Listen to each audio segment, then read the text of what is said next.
Hello everyone, welcome to IAS PCS Network and this is Prashant Kumar.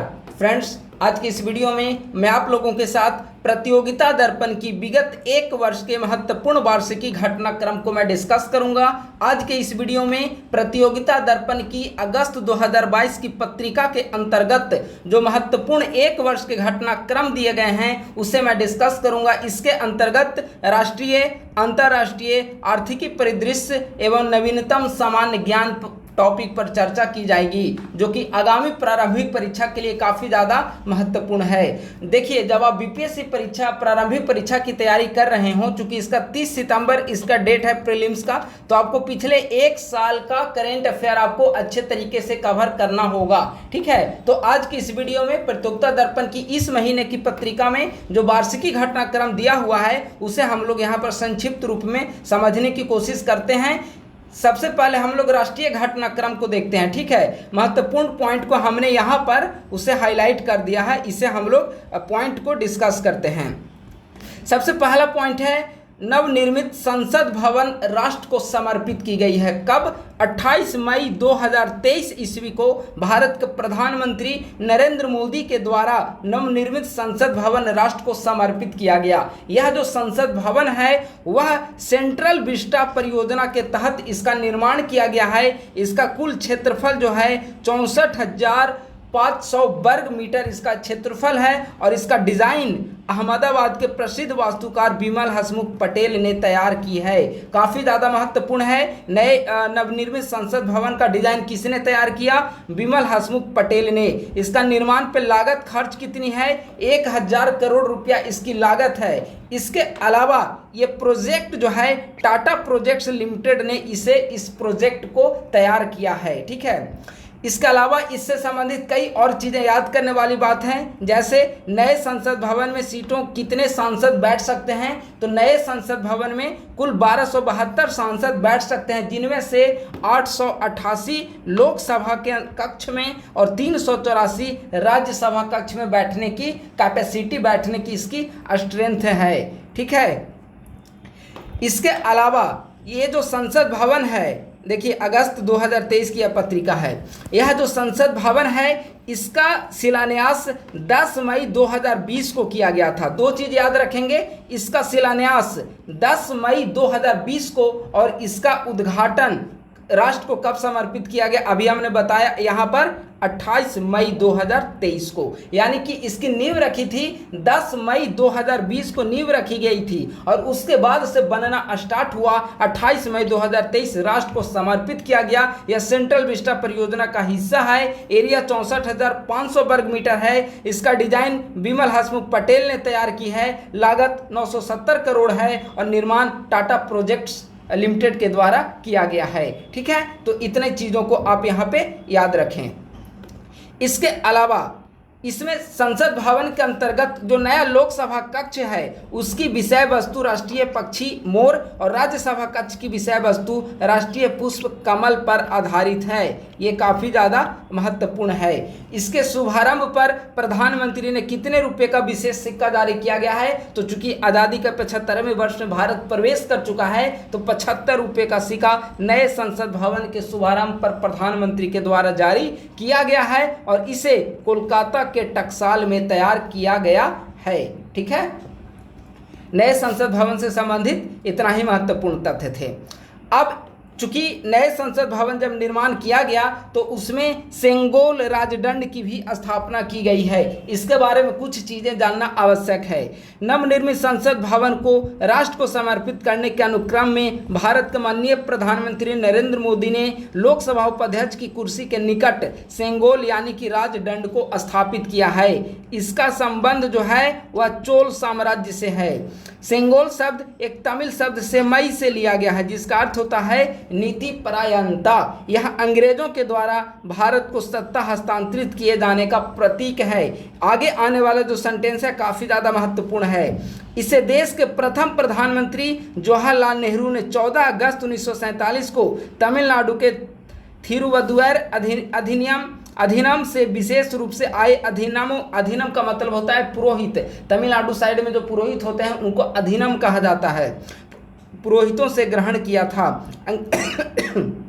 Sorry अंग्रेजों से सत्ता हस्तांतरण करने के समारोह में इस्तेमाल किए जाने के बाद इसे इलाहाबाद के आनंद भवन संग्रहालय की नेहरू गैलरी में इसे रखा गया था। ये सेंगोल से संबंधित महत्वपूर्ण चीज़ें हैं। इनमें सबसे बड़ी चीज़ है कि सेंगोल का जो संबंध है वह चोल साम्राज्य से, जो सेंगोल है वह चोल साम्राज्य से संबंधित है। इसे कहाँ रखा गया था? तो इलाहाबाद के आनंद भवन संग्रहालय नेहरू गैलरी में इसे रखा गया था। ठीक है, तो यह हो गया हमारा नवनिर्मित संसद भवन। दूसरा महत्वपूर्ण राष्ट्रीय घटनाक्रम है बाघ गणना प्रोजेक्ट टाइगर के 50 वर्ष पूरे हो गए। ठीक है, प्रोजेक्ट टाइगर की शुरुआत कब हुई थी? तो देखिए यहाँ पर दिया हुआ है 1 अप्रैल 1973 को प्रोजेक्ट टाइगर की शुरुआत की गई थी। तो यहाँ से 50 वर्ष हमारे पूरे हो गए वर्ष 2023 में। ठीक है, भारत में बाघ संरक्षण के लिए चलाए जा रहे प्रोजेक्ट टाइगर के 50 वर्ष 2023 में पूरे हुए।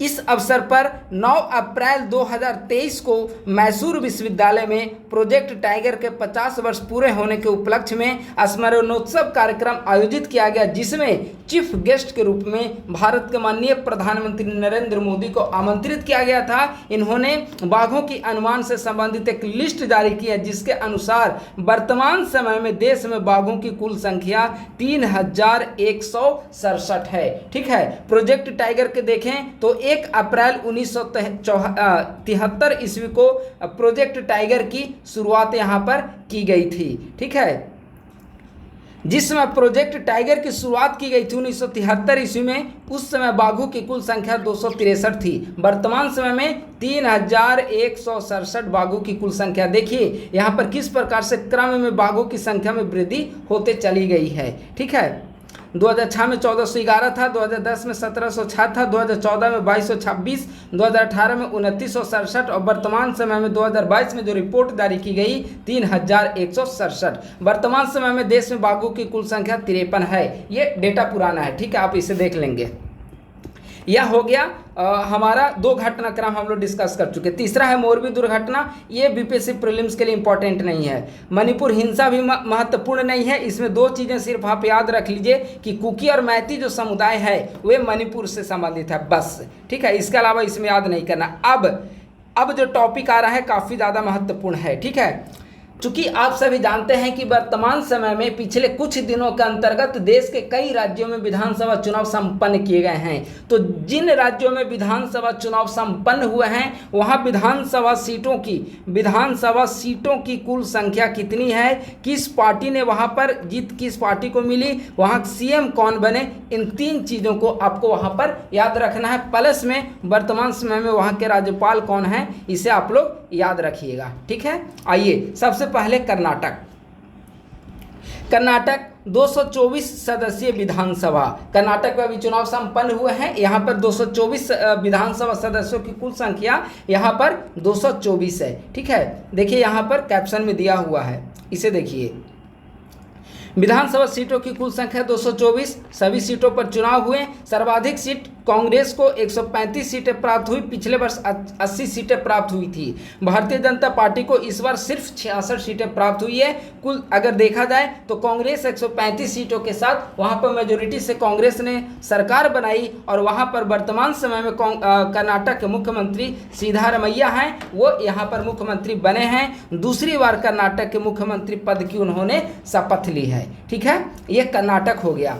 अगला जो चुनाव हुआ है वह है नागालैंड। ठीक है, नागालैंड का यहाँ पर देखिए। नागालैंड विधानसभा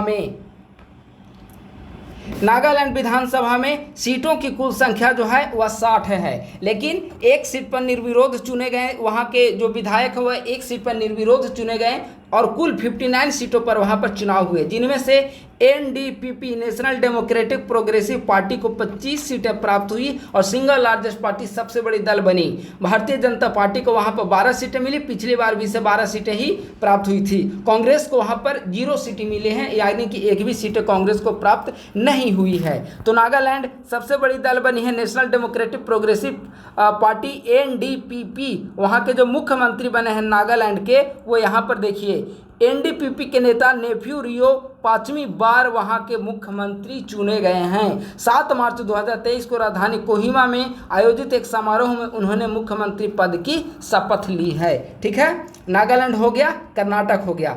अगला स्टेट जो है यहाँ पर वह है मेघालय। देखिए, मेघालय को डिस्कस करूं उसके सबसे पहले एक पॉइंट यहाँ पर काफ़ी ज़्यादा महत्वपूर्ण लिखा हुआ है कि नेशनल पीपल्स पार्टी पूर्वोत्तर की अकेली ऐसी पार्टी है जिसे राष्ट्रीय स्तर का दर्जा प्राप्त है। यानी कि नेशनल पॉलिटिकल पार्टी, राष्ट्रीय पार्टी का दर्जा जो जिन 6 दलों को प्राप्त है उनमें एनपीपी नेशनल पीपल्स पार्टी एकमात्र ऐसी पार्टी है जो पूर्वोत्तर की पार्टी है। सिर्फ इसका प्रभाव जो है वह पूर्वोत्तर के कुछ राज्यों तक सीमित है। यह काफ़ी ज़्यादा इंपॉर्टेंट पॉइंट है आपकी जानकारी के ख्याल से भी, आप लोग इसे याद रखिए। आइए मेघालय के बारे में यहाँ पर देखिए मेघालय में कुल सीटें कितनी हैं? 60। नागालैंड में भी कुल सीटें कितनी थी? 60। मेघालय में भी कुल चुनाव हुए 59 सीटों पर और नागालैंड में भी सीटें हुए 59 सीटों पर चुनाव हुए। ठीक है, नेशनल पीपुल्स पार्टी अभी हमने ऊपर डिस्कस किया, पूर्वोत्तर की अकेली ऐसी पार्टी है जिसे राष्ट्रीय स्तर का दर्जा प्रदान किया गया है। एनपीपी इसे 26 सीटें प्राप्त हुई है। यूनाइटेड डेमोक्रेटिक पार्टी यूडीपी को 5 सीटें प्राप्त हुई है। तृणमूल कांग्रेस 11 सीटें यूडीपी को, यूनाइटेड डेमोक्रेटिक पार्टी को, तृणमूल कांग्रेस को 5 सीटें वहां पर प्रदान की गई है। तृणमूल कांग्रेस को 5 सीटें वहां पर मिली है। भारतीय जनता पार्टी को सिर्फ 2 सीटें मिली है। अब है मेघालय के मुख्यमंत्री कौन बने, तो देखिए मेघालय के मुख्यमंत्री वहां पर निवर्तमान मुख्यमंत्री कोनराड संगमा ही वहां पर मुख्यमंत्री बने हैं। कोनराड संगमा जो कि पहले भी मुख्यमंत्री वहां पर थे और नए मुख्यमंत्री भी उन्हें बनाया गया है। अब आइए त्रिपुरा। देखिए त्रिपुरा में भी कुल सीटें कितनी हैं? 60। यानी कि अभी जो हमने देखा कर्नाटक में 224 सीटें थीं, नागालैंड में 60 सीटें, मेघालय में 60 सीटें और त्रिपुरा में भी 60 सीटें। यहाँ पर भारतीय जनता पार्टी सबसे बड़ी पार्टी बनी, 32 सीटों के साथ सबसे बड़ी पार्टी बनी है। और दूसरे नंबर पर है कम्युनिस्ट पार्टी मार्क्सवादी CPIM, इसे 11 सीटें मिली है। कांग्रेस को वहाँ पर 3 सीटें मिली है।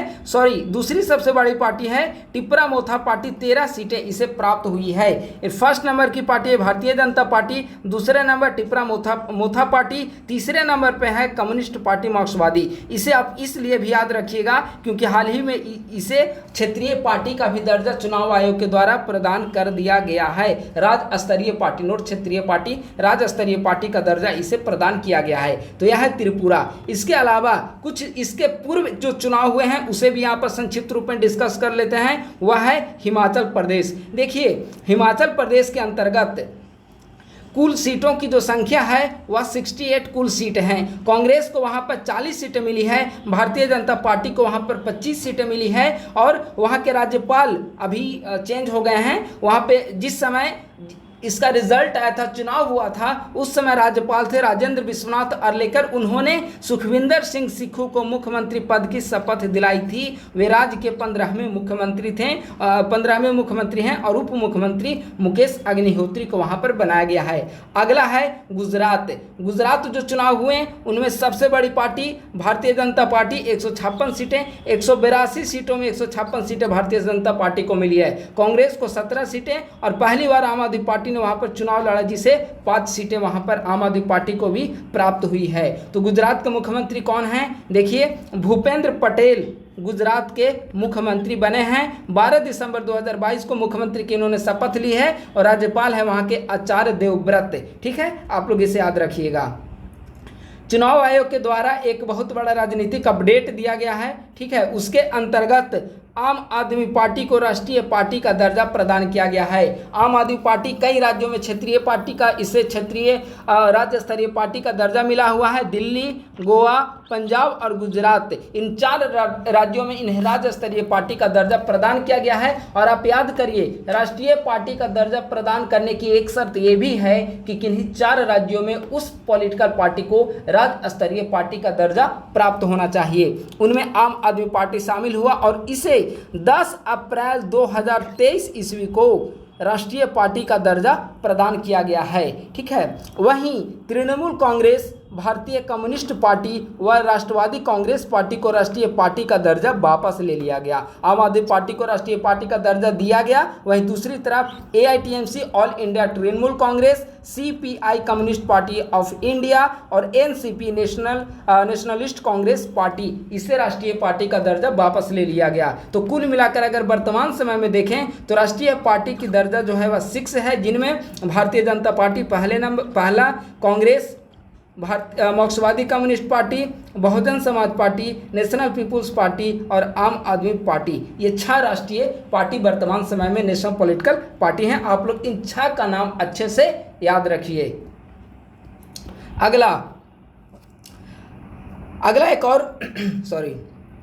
एक और काफ़ी महत्वपूर्ण है। नीतीश कुमार बिहार के 8वीं बार मुख्यमंत्री पद की उन्होंने शपथ ली है। कब? 10 अगस्त 2022 को पटना स्थित राजभवन में नीतीश कुमार ने 8वीं बार बिहार के मुख्यमंत्री पद की शपथ ली है। तो वे वर्तमान समय में 8वीं बार मुख्यमंत्री बने हुए हैं। ठीक है, अब आइए आगे एक स्कीम यहाँ पर देखते हैं हम लोग। स्कीम का नाम है पोषण भी और पढ़ाई भी स्कीम। इस स्कीम को 10 मई 2023 ईस्वी को केंद्रीय महिला एवं बाल विकास मंत्री स्मृति ईरानी ने मिशन सक्षम आंगनबाड़ी और पोषण 2.0 के तहत प्रारंभिक बाल्यावस्था देखभाल और शिक्षा कार्यक्रम पोषण भी पढ़ाई भी का शुभारंभ किया है। इसके तहत 3 से 6 वर्ष तक के बच्चों के पोषण के साथ साथ बेहतर शिक्षा देने हेतु देश भर के आंगनबाड़ियों में कार्य किया जाएगा। इसे पोषण भी, आप इस कार्यक्रम को याद रखिएगा, पोषण 2.0 के तहत लॉन्च किया गया है। स्कीम का क्या नाम है? पोषण भी और पढ़ाई भी। कौन सा मंत्रालय? महिला और बाल विकास मंत्रालय। आप लोग मंत्रालय का नाम कम से कम अच्छे से याद रखेंगे। अगला एक और महत्वपूर्ण स्कीम है महिला बचत सम्मान पत्र। जब 23-24 का बजट जो है वह वित्त मंत्री निर्मला सीतारमण के द्वारा पेश किया जा रहा था, तो उस समय इन्होंने बजट के साथ ही महिला सम्मान बचत पत्र की घोषणा की थी, लेकिन इसे 1 अप्रैल 2023 से इसे लागू किया गया है। ठीक है, स्कीम का क्या नाम है? महिला सम्मान बचत पत्र, इस स्कीम को नाम दिया गया है। आइए स्कीम की महत्वपूर्ण विशेषताओं को देखते हैं।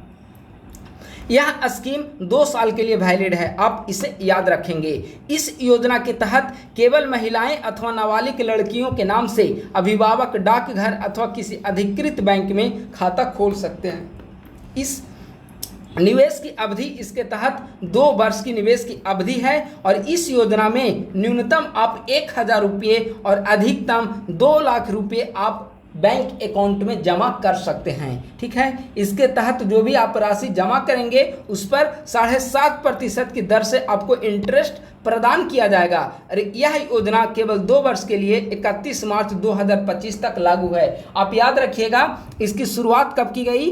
1 अप्रैल 2023 को शुरुआत की गई। वैलिड कब तक है? 31 मार्च 2025 तक यह वैलिड है। आप डेट याद रखिएगा। न्यूनतम जमा राशि 1000, अधिकतम 2 लाख रुपये, 7.5% इंटरेस्ट मिलेगा आपको। ठीक है, पीएम श्री स्कूल योजना। देखिए, प्रधानमंत्री के द्वारा पीएम श्री स्कूल योजना 5 सितंबर 2022 को शिक्षक दिवस के अवसर पर लॉन्च की गई। आपको याद रखने का एक ये ट्रिक है, शिक्षक दिवस 5 सितंबर और पीएम श्री स्कूल जो है वो भी स्कूल शिक्षा से संबंधित है। तो अब शिक्षक दिवस 5 सितंबर के अवसर पर इसकी शुरुआत पिछले वर्ष 2022 में की गई। ठीक है, योजना के तहत केंद्र, राज्य एवं केंद्र शासित क्षेत्र तथा स्थानीय निकाय द्वारा संचालित चुनिंदा स्कूलों का राष्ट्रीय शिक्षा नीति की पूरी भावना समाहित करते हुए विकास कर इन्हें मॉडल स्कूल की तरह डेवलप किया जाएगा।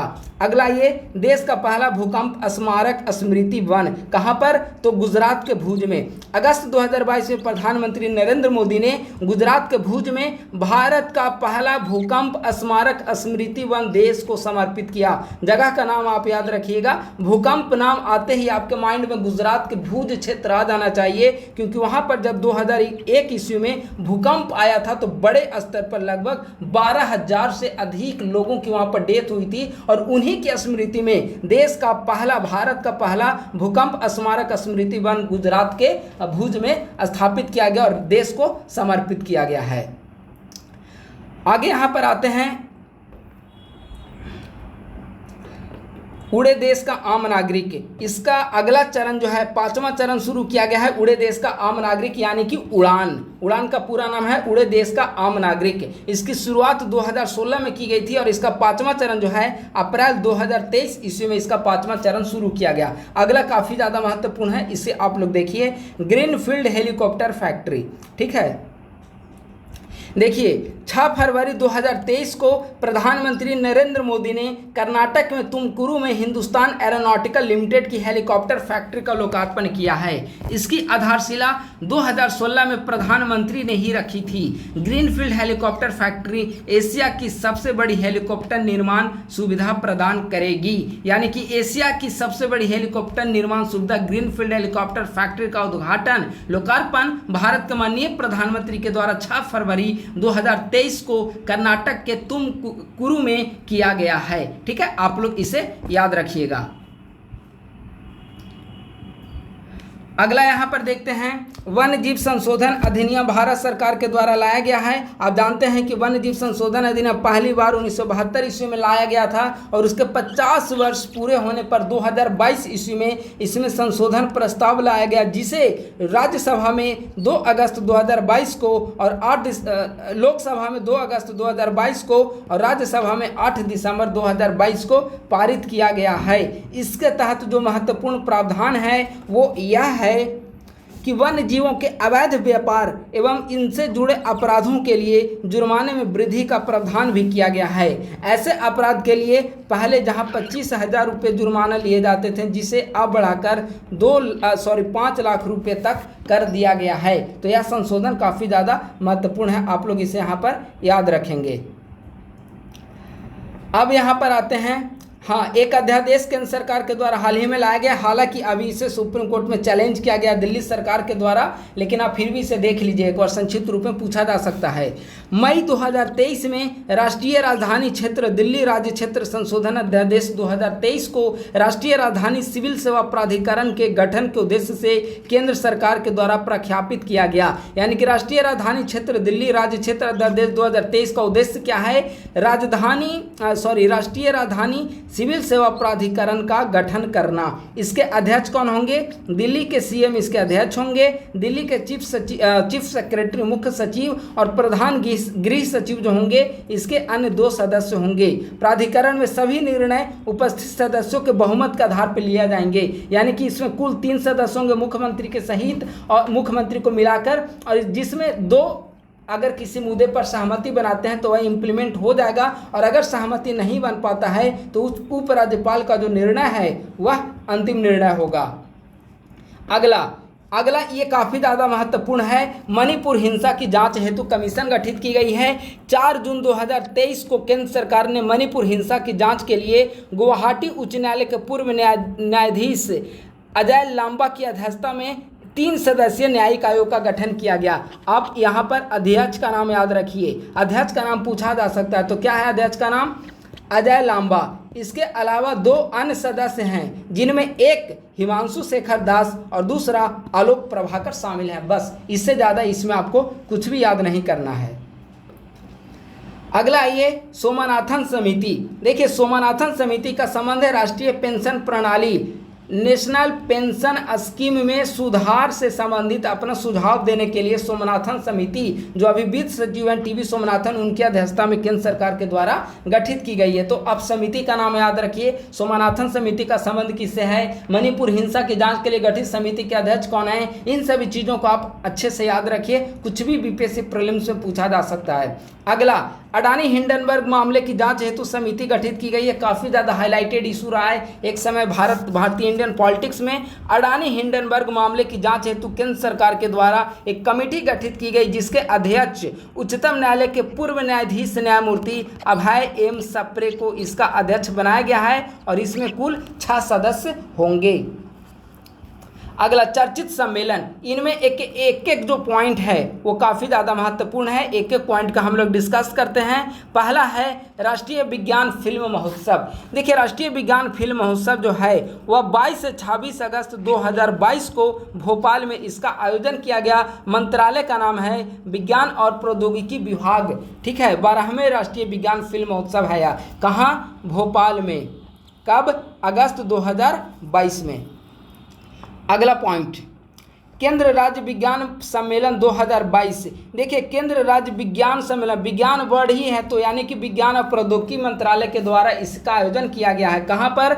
अहमदाबाद में इसका आयोजन किया गया है। कब? 10 से 11 सितंबर 2022 के बीच में। अगला, इंडियन रोड कांग्रेस का 81वां सम्मेलन कहाँ पर? लखनऊ में। कब? 8 से 11 अक्टूबर 2022 को। इसका उद्घाटन नितिन गडकरी, केंद्रीय सड़क मंत्रालय के मंत्री नितिन गडकरी और यूपी के मुख्यमंत्री योगी आदित्यनाथ के द्वारा किया गया, चूंकि इसका आयोजन लखनऊ में किया गया है। अगला, मेघा क्याक महोत्सव 2022। मेघा क्याक नाम से स्पष्ट है, मेघा यानी कि मेघालय में इसका आयोजन किया गया। कब? 13 से 16 अक्टूबर 2022 ईस्वी के बीच में। इसका आयोजन उमथम गांव में सुरम्य उमट्रेव नदी में इसका आयोजन संपन्न हुआ है। तो आप लोग इसे याद रखेंगे, मेघा क्याक महोत्सव 2022। अगला महोत्सव जो है यहाँ पर हॉर्नबिल महोत्सव। हॉर्नबिल आप लोग इसे याद किए होंगे, हॉर्नबिल का संबंध कहाँ पर है? नागालैंड से।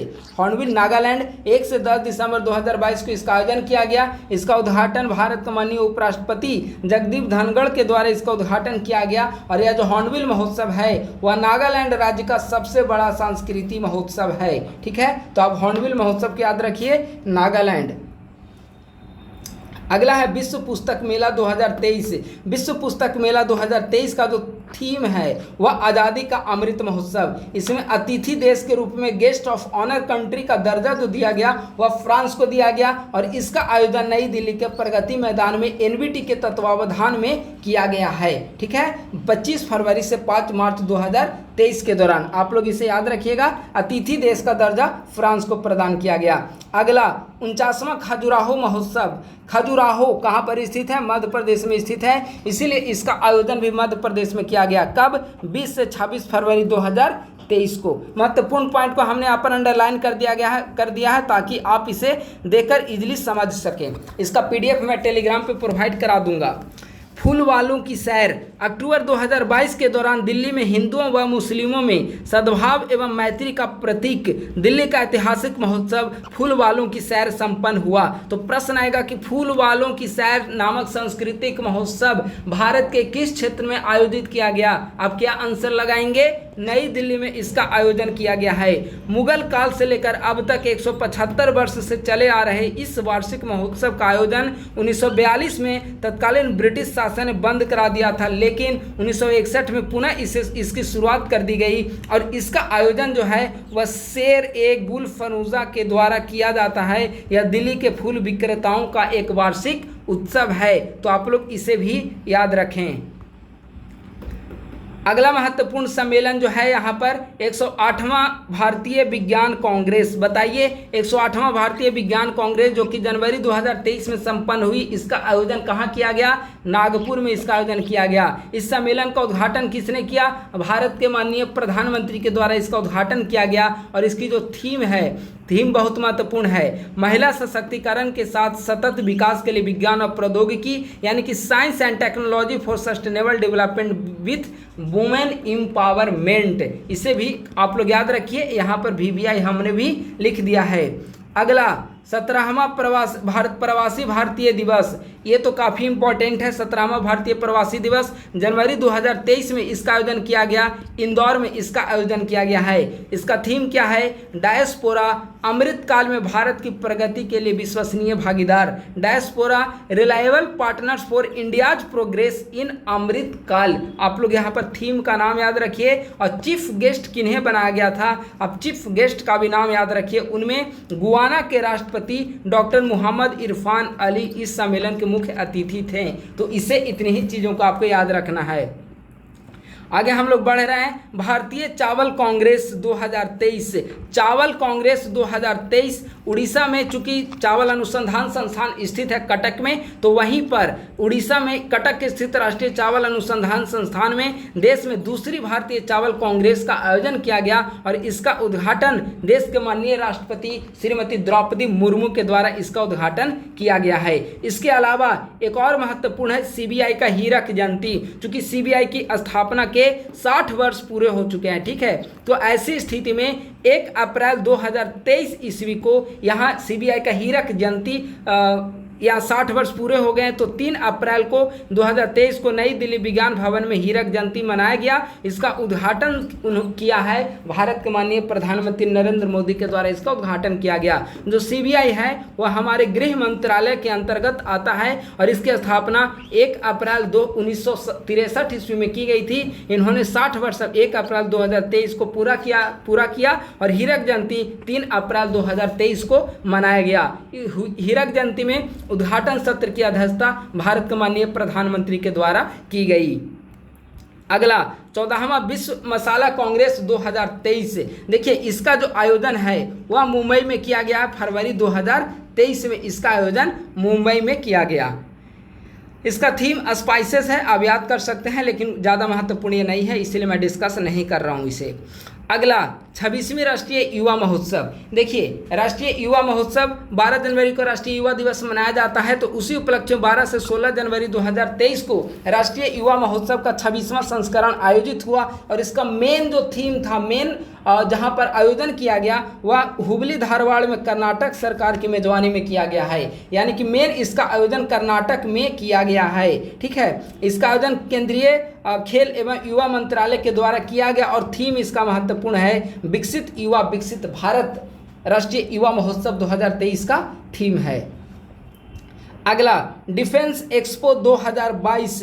डिफेंस एक्सपो 2022 का आयोजन गांधीनगर गुजरात में किया गया। गुजरात गांधीनगर, आप इतना ही याद रखिए, डिफेंस एक्सपो 2022 गुजरात के गांधीनगर में, यह 12वां संस्करण है।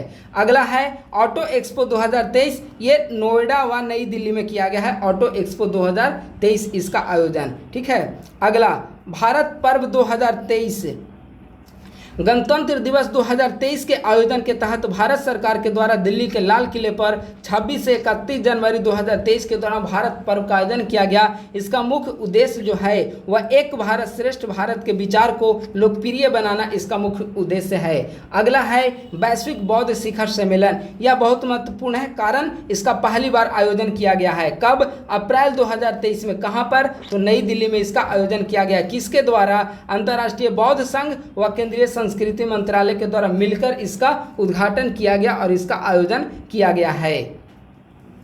ठीक है, अब आते हैं श्री अन्न महोत्सव। देखिए श्री अन्न महोत्सव जो है इसका जो आयोजन किया गया वह जोधपुर में किया गया अप्रैल 2023 में। जोधपुर यानी कि राजस्थान में इसका आयोजन करने का कारण यह है कि राजस्थान जो है वह भारत में मिलेट्स यानी मोटा अनाज जो है उसका सबसे बड़ा उत्पादक है, इसीलिए इसका आयोजन राजस्थान में किया गया है। ठीक है, अब है समझौते संबंध या विदेश नीति के नए आयाम और चुनौतियां। इसमें ये प्रीलिम्स के लिए ज़्यादा महत्वपूर्ण नहीं है, जो एक महत्वपूर्ण है मैं इसे यहाँ पर डिस्कस कर दे रहा हूँ। भारत और बांग्लादेश के बीच 23 मई 2023 को भारत ने पड़ोसी देश बांग्लादेश को 20 ब्रॉडगेज लोकोमोटिव अनुदान सहायता के तहत सौंपे हैं। इसे नई दिल्ली के रेल भवन से बांग्लादेश के लिए रवाना किया गया। बांग्लादेश को यह इंजन सौंपने की बात अक्टूबर 2019 में बांग्लादेश की प्रधानमंत्री शेख हसीना के भारत यात्रा के दौरान भारत के द्वारा किया गया था। इसके अलावा भारत और बांग्लादेश जब आप कर रहे हैं तो 2-3 चीज़ों को याद रखें कि वर्तमान समय में भारत और बांग्लादेश के बीच 3 जोड़ी रेलगाड़ियां कोलकाता ढाका मैत्री express, Kolkata Khulna Bandhan express, new Jalpaiguri Dhaka Mitali express, ये 3 जोड़ी जो ट्रेन हैं वह भारत और बांग्लादेश के बीच वर्तमान समय में संचालित हो रहे हैं। ठीक है, अब आगे जो महत्वपूर्ण है उसे हम लोग यहाँ पर डिस्कस करते हैं। देखिए ये सही महत्वपूर्ण नहीं है, इसीलिए मैं यहाँ पर डिस्कस नहीं कर रहा हूँ। ठीक है, अगला है विज्ञान और प्रौद्योगिकी से संबंधित तारागिरी क्या है। तो तारागिरी जो है वह एक युद्धपोत का नाम है। तारागिरी इस नौसेना की जो परियोजना है 17A उसके तहत निर्मित किया गया यह तीसरा युद्धपोत है। ठीक है, ये आपका जलावतरण किया गया 11 सितंबर 2022 को। तो प्रश्न में पूछा जा सकता है कि हाल ही में चर्चा में रहा तारागिरी है, तो आप बताएंगे तारागिरी क्या है। तो युद्धपोत है तारागिरी। यह परियोजना 17A के तहत निर्मित तीसरा युद्धपोत है। ठीक है, आगे हम लोग आ रहे हैं। आगे अगर इसमें देखें जो सर्वाधिक महत्वपूर्ण है वह है INS बागीर। ये काफ़ी महत्वपूर्ण है। जब जनवरी महीने की मैं PD कर रहा था तो उसमें आपको बताया होगा INS वागीर 23 जनवरी 2023 को प्रोजेक्ट 75 के तहत मझगांव डाक शिप बिल्डर्स लिमिटेड के द्वारा निर्मित कलावरी श्रेणी की 5वीं पनडुब्बी वागीर को औपचारिक रूप से नौसेना में शामिल किया गया है। किस प्रोजेक्ट के तहत इसका निर्माण किया गया? INS वागीर का। तो प्रोजेक्ट 75 के तहत इसका निर्माण किया गया। किस कंपनी के द्वारा?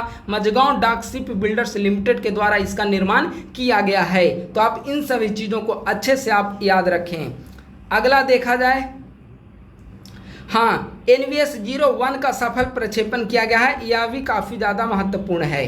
ठीक है, NVS 01 29 मई 2023 को, यह लेटेस्ट है इसीलिए काफ़ी ज़्यादा महत्वपूर्ण है। इसरो के ने second generation navigation satellite NVS 01 का सफल प्रक्षेपण श्रीहरिकोटा स्थित सतीश धवन अंतरिक्ष केंद्र से अपने शक्तिशाली भू स्थिर उपग्रह प्रक्षेपण यान GSLV Mk2 F12 के माध्यम से प्रक्षेपित किया है। यानी कि NVS 01 का सफल प्रक्षेपण किया गया GSLV Mk2 F12 नामक सैटेलाइट उपग्रह प्रक्षेपण यान से। तो आप इसे याद रखिएगा। आगे जो महत्वपूर्ण है उसे हम लोग यहाँ पर डिस्कस कर रहे हैं। देखिए, ये फेमस पर्सनालिटी जिनकी डेथ हो गई है उसके बारे में दिया गया है। तो इनमें कई ऐसे फेमस पर्सनालिटी हैं जो पिछले वर्ष के बारे में है, इसीलिए मैं यहाँ डिस्कस नहीं कर रहा हूँ क्योंकि वो थोड़ा ज़्यादा पुराना हो जाता। ठीक है, अब आइए, नेशनल हमारा यहाँ पर ख़त्म हो गया है। अब आइए इंटरनेशनल में सबसे ज़्यादा महत्वपूर्ण है कि WHO के द्वारा कोरोना को वैश्विक स्वास्थ्य आपात की स्थिति से ख़त्म कर दिया है, उसकी श्रेणी से हटा दिया गया है। तो आपको डेट याद रखना है कि कौन सा डेट है। विश्व के विभिन्न भागों में कोरोना महामारी की शिथिलता के समाचारों के बीच WHO ने भी 5 मई 2023 को यह घोषणा की कि कोरोना अब वैश्विक स्वास्थ्य आपातकाल नहीं है। तो डेट आप याद रखिए कि WHO ने वैश्विक कोरोना मतलब किस स्थिति को घोषणा की कि कोरोना अब वैश्विक स्वास्थ्य आपातकाल के दायरे में नहीं आता। 5 मई 2023 को घोषणा की है। WHO के महानिदेशक कौन हैं? Doctor Tedros Ghebreyesus. आप इनका भी नाम याद रखिएगा, WHO के महानिदेशक हैं ये दो चीज़ें इसमें महत्वपूर्ण थी।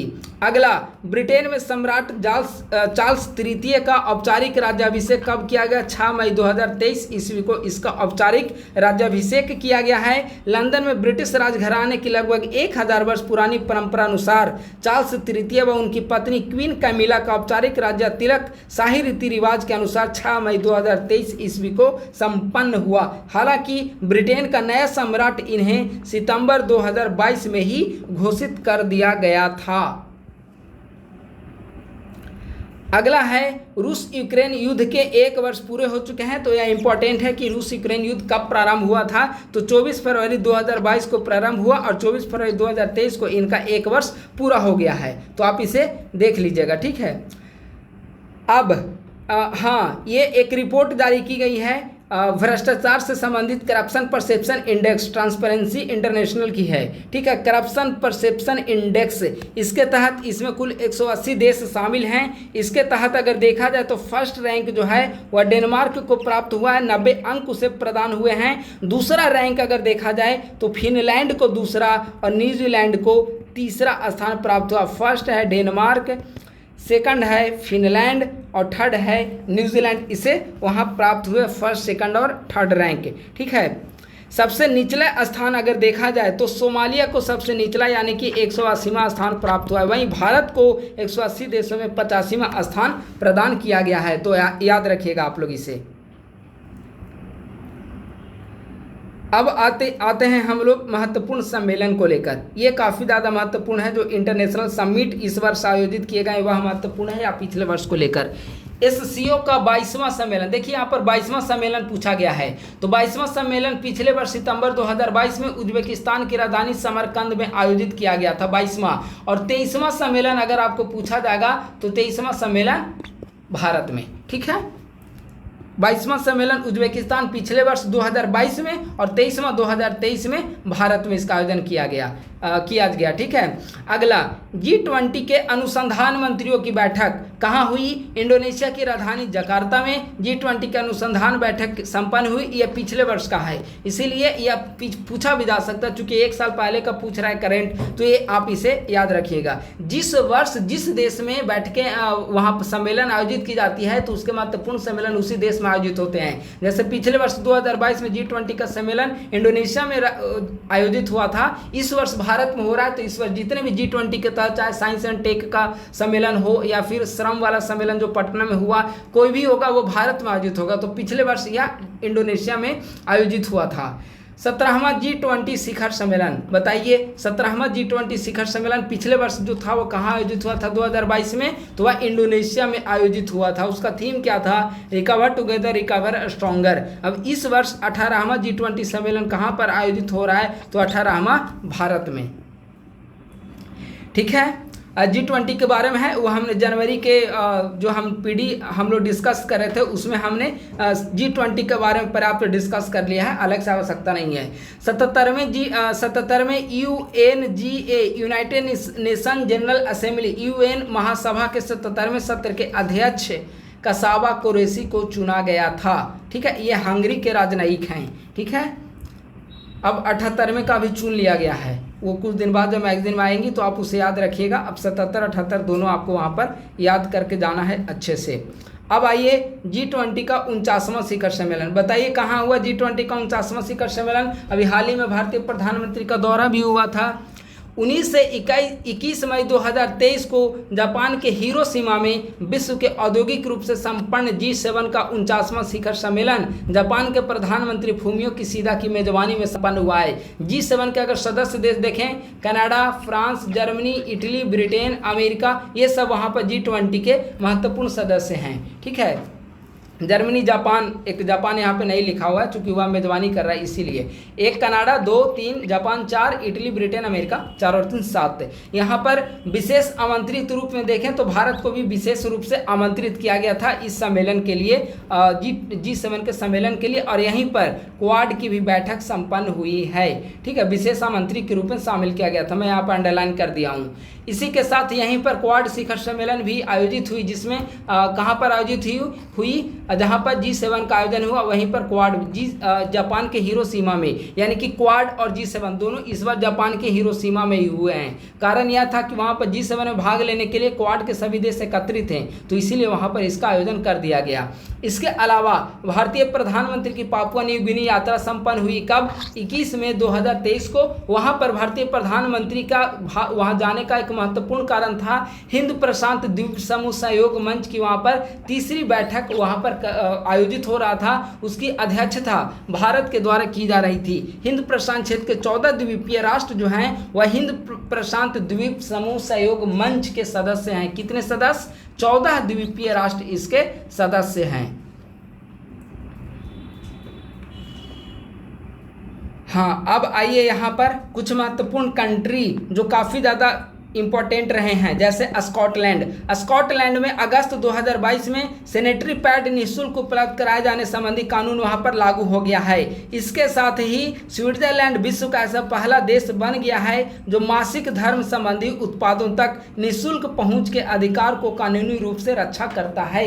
यानी कि निःशुल्क सैनिटरी पैड उपलब्ध कराने वाला पहला देश स्कॉटलैंड, इसके लिए इसने कानून भी बनाया है, वह है स्कॉटलैंड। ठीक है, अगला जो महत्वपूर्ण कंट्री जो इम्पोर्टेंट है वह है जर्मनी इसीलिए इम्पोर्टेंट है क्योंकि इसने सभी परमाणु संयंत्र अपने देश में जितने भी एक्टिव मूड में थे उसे इसने बंद कर दिया है। ठीक है, तो कौन सा देश बंद करने का फैसला लिया? तो जर्मनी काफ़ी ज़्यादा इम्पोर्टेंट है। अगला जो इम्पोर्टेंट है वह है फिनलैंड क्यों इम्पोर्टेंट है? तो फिनलैंड ने नाटो की 31वां सदस्यता ग्रहण की है। 4 अप्रैल 2023 ईस्वी को नाटो की सदस्यता इसने औपचारिक रूप से ग्रहण किया है। यह नाटो का 31वां देश बना है जिसने मतलब नाटो की सदस्यता प्राप्त की है। नाटो की अगर स्थापना देखा जाए तो 4 अप्रैल 1949 ईस्वी को नाटो की स्थापना की गई थी। यह यूरोप व उत्तरी अमेरिका देशों का एक राजनयिक व सैन्य गठबंधन है। है। तो आप लोग नाटो याद रखिए। 31वां जो नाटो का सदस्य बना है वह फिनलैंड 31वां सदस्य बना है।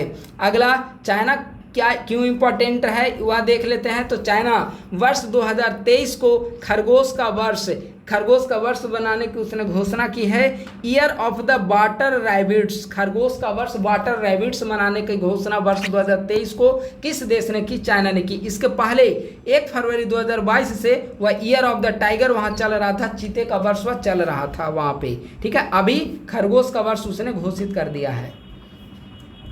अगला, यहाँ पर पुर्तगाल भी इम्पोर्टेंट रहा है। यस, पुर्तगाल इसीलिए इम्पोर्टेंट रहा है क्योंकि इसने मई 2023 में इसने कानून पारित किया है जो इच्छा मृत्यु को वैध बनाता है, और ऐसा करने वाला यह दुनिया के कुछ महत्वपूर्ण देशों में है। तो प्रश्न पूछा जा सकता है कि हाल ही में किस यूरोपीय देश ने इच्छा कानून को वैध बनाने संबंधी कानून को पारित किया, इच्छा मृत्यु को वैध बनाने संबंधी कानून को पारित किया है? तो आपको उत्तर लगाना होगा पुर्तगाल, इसका करेक्ट आंसर हो जाएगा।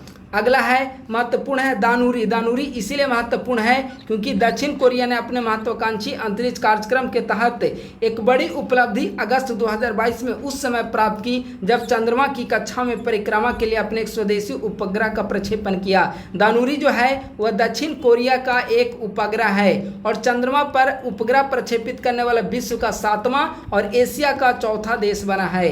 कौन कौन अन्य देश इसमें शामिल है एशिया में, वो मैं बता दे रहा हूँ। पहला चाइना, दूसरा है जापान, तीसरा है भारत और चौथा बन गया है दक्षिण कोरिया। अगला है कुआफू वन। कुआफू वन चीन का पहला अंतरिक्ष आधारित सौर वेधशाला है, काफी ज्यादा महत्वपूर्ण है। इसे लॉन्ग मार्च 2D सैटेलाइट से इसे लॉन्च किया गया है। चीन का पहला अंतरिक्ष आधारित सौर वेधशाला कुआफू वन लॉन्च किया गया, लॉन्ग मार्च 2D रॉकेट से इसे लॉन्च किया गया है। तो यह भी काफी ज्यादा महत्वपूर्ण है। अगला है सारा। सारा क्या है? तो 27 अप्रैल 2023 को सऊदी अरब के एयरलाइन एमिरेट्स ने सारा नाम के विश्व के पहले रोबोटिक चेक इन असिस्टेंट का अनावरण किया। विश्व के पहले रोबोटिक चेक इन असिस्टेंट का नाम क्या? सारा। किसने लॉन्च किया है? सऊदी अरब ने। यह भी काफ़ी ज़्यादा महत्वपूर्ण है। अगला है कुछ और रॉकेट जो है वह काफ़ी ज़्यादा महत्वपूर्ण है, जैसे H3 रॉकेट। H3 जो रॉकेट है वह जापान अंतरिक्ष एजेंसी का रॉकेट है H3, लेकिन यह असफल हो गया है, ठीक है, यह उड़ान में विफल हो गया। तो यह महत्वपूर्ण रहा है, तो आप लोग इसे अच्छे से याद रखिएगा, माइंड में इसे ध्यान में रखिएगा इसे। नेक्स्ट सैट 2 यह किसका सैटेलाइट है? नेक्स्ट सैट 2 यह दक्षिण कोरिया का सैटेलाइट है, आप लोग इसे याद रखिएगा। इसे स्वदेशी रॉकेट नूरी के द्वारा इसे प्रक्षेपित किया गया है, ठीक है। अब कुछ महत्वपूर्ण अंतर्राष्ट्रीय क्षति, कुछ महत्वपूर्ण जो डेथ हुई है वह 2022 में उसकी चर्चा यहाँ पर की गई है। उनमें एक की मैं चर्चा करना चाहूँगा जो महत्वपूर्ण है, मिखाइल गोर्बाचोव। ये इसीलिए महत्वपूर्ण है क्योंकि तत्कालीन सोवियत संघ के अंतिम राष्ट्रपति रहे हैं जिनका हाल ही में निधन हो गया है, और इन्हीं के समय में सोवियत संघ का विघटन हो गया था और सोवियत संघ का मार्केट जो है वह ओपन किया था। तो ये जो नाम है अब मिखाइल गोर्बाचोव जो सोवियत संघ के अंतिम राष्ट्रपति हैं, तो उनका नाम आप लोग याद रखेंगे। इसके अलावा निधन में किसी का नाम ज़्यादा आपको याद नहीं रखना है, ठीक है।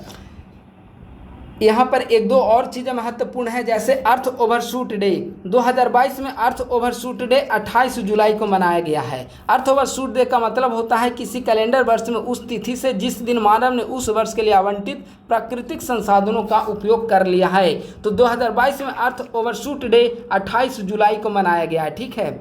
अर्थ आवर्ट 2023 या 25 मार्च को मनाया जाएगा। एक और यहाँ पर महत्वपूर्ण है, देखिए ये महत्वपूर्ण है, भारत ने वर्ष 2028-29 के लिए अपनी यूएनएससी में अस्थायी सदस्यता के लिए दावेदारी प्रस्तुत की है। भारत अब तक कुल 8 बार संयुक्त राष्ट्र सुरक्षा परिषद की सदस्य बन चुका है। 8 बार में 1950 51, 67 68, 72 73, 77 78, 84 85, 91 92, 2011 12 और 21 22, ये 2 साल, इतने साल 8 बार भारत यूएनएससी में अस्थायी सदस्य रहा है। और अगली बार इन्होंने 2028-29 के लिए अपनी दावेदारी को इन्होंने प्रस्तुत किया है। सबसे ज़्यादा जो यूएनएससी में अस्थायी सदस्य के रूप में रहा है वह है जापान, और दूसरे नंबर पर है ब्राज़ील, 11 बार रह चुका है, और जापान 12 बार रह चुका है। तो आप लोग इसे याद रखिएगा।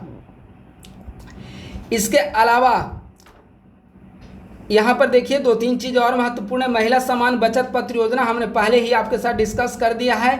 अब है अमृत भारत स्टेशन योजना, कौन से मंत्रालय से संबंधित है? रेलवे मंत्रालय, रेलवे स्टेशन के आधुनिकीकरण से संबंधित, बस इतना ही याद रखना है। अगला है स्टैंड अप इंडिया कार्यक्रम। स्टैंड अप इंडिया कार्यक्रम का विस्तार वर्ष 2024 तक के लिए कर दिया गया है, ठीक है।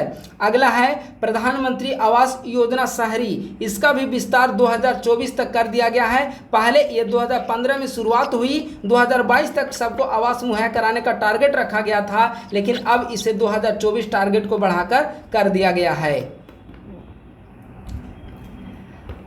यह है बांग्लादेश मैत्री पाइपलाइन, ये हमने ऊपर में डिस्कस कर दिया है, ठीक है। अब यहाँ पर दो तीन चीज़ें और हैं, उसे जल्दी जल्दी देख लेते हैं हम लोग। विश्व के सर्वाधिक नियोक्ताओं की सूची, विश्व के सर्वाधिक नियोक्ता कहाँ पर काम कर रहे हैं? तो रक्षा मंत्रालय भारत में काम कर रहा है। यहाँ पर 2.92 मिलियन नियोक्ता रक्षा मंत्रालय के अंतर्गत कार्यरत हैं, ठीक है। तो आप लोग इसे याद रखिएगा, विश्व के सर्वाधिक नियोक्ता रक्षा मंत्रालय। दूसरे नंबर पे अमेरिकी रक्षा मंत्रालय, जहाँ पर 2.91 मिलियन लोग वहाँ पर कार्यरत हैं या कार्मिक हैं, आप उसे कह सकते हैं। भारत का 41वां अंतर्राष्ट्रीय व्यापार मेला IITF कहाँ? दिल्ली के प्रगति मैदान में। मेले की थीम क्या है? यह काफ़ी ज़्यादा महत्वपूर्ण है, हमने पहले ही लिख दिया है। वोकल फॉर लोकल और लोकल टू द ग्लोबल, ये वहाँ की थीम है। साझेदार स्टेट बिहार, झारखंड व महाराष्ट्र। फोकस राज्य, फोकस स्टेट केरल व उत्तर प्रदेश। फिर लिख दे रहा हूँ VVI, काफ़ी ज़्यादा महत्वपूर्ण, आप लोग याद रखिए। और आज की महत्वपूर्ण घटनाक्रम की ओर हम लोग बढ़ रहे हैं। रेल विकास निगम को हाल ही में भारत सरकार के द्वारा नवरत्न कंपनी का दर्जा प्रदान किया गया है। कब? मई 2023 में रेलवे मंत्रालय के उपक्रम रेल विकास निगम लिमिटेड को नवरत्न कंपनी का दर्जा दे दिया गया है। वर्तमान समय में नवरत्न कंपनियों की संख्या कुल 13 है। हम लोग नीचे देखेंगे कौन कौन से 13 नवरत्न कंपनी है, ठीक है। अगला, देश की पहली वाटर मेट्रो सेवा केरल के कोच्चि में शुरुआत की गई। कब? 26 अप्रैल 2023 ईस्वी को। अगला, 2000 रुपये के नोटों की वापसी की घोषणा केंद्र सरकार के द्वारा की गई। कब? 19 मई 2023 ईस्वी को। ये सब महत्वपूर्ण घटना है, आप लोग इसको डेट याद रखिए। देखिए नवरत्न कंपनी 13, अभी हमने ऊपर बताया था कि अभी नवरत्न कंपनी घोषित किया गया है रेलवे विकास निगम लिमिटेड को, तो मिलाकर अभी 13 नवरत्न कंपनी हो गए हैं, जिनमें container corporation of the India, Mahanagar telephone Nigam limited MTNL, Bharat electronic limited BEL, Hindustan aeronautics limited HAL, Rashtriya खनिज विकास निगम NMDC जनवरी 2008 में इसे घोषित किया गया। इसके अलावा नालको, इसके अलावा SCI, NLI, oil India limited, RINL Rashtriya Ispat Nigam limited, NBCCL national building construction corporation limited, इसके अलावा इंजीनियरिंग इंडिया लिमिटेड और रेल विकास निगम लिमिटेड। ये 13 नवरत्न कंपनी हैं, आप इसका नाम याद रखिए। नवरत्न कंपनी की कुल संख्या याद रखिए, लेटेस्ट किसे शामिल किया गया उसे याद रखिए। तो बस आज के इस वीडियो में इतना ही। आज की इस वीडियो में दोस्तों मैंने आप लोगों के साथ प्रतियोगिता दर्पण की विगत एक वर्ष की वार्षिकी घटनाक्रम अगस्त 2022 से लेकर जुलाई 2023 तक की महत्वपूर्ण घटनाओं को डिस्कस किया है। इसके अलावा हमारे द्वारा मंथली वाइज करेंट अफेयर प्रतियोगिता दर्पण का डिस्कस किया जा रहा है, जिसमें जनवरी मंथ का हमने डिस्कस कर लिया है। बाकी अन्य जो महीने की प्रतियोगिता दर्पण है उसे आगे आने वाले वीडियो में मैं नियमित अंतराल पर उसे मैं डिस्कस कर दूंगा। उम्मीद है कि हमारी यह वीडियो आपको पसंद आएगी। अपने दोस्तों के साथ इसे शेयर करना ना भूलें। धन्यवाद, थैंक यू सो मच।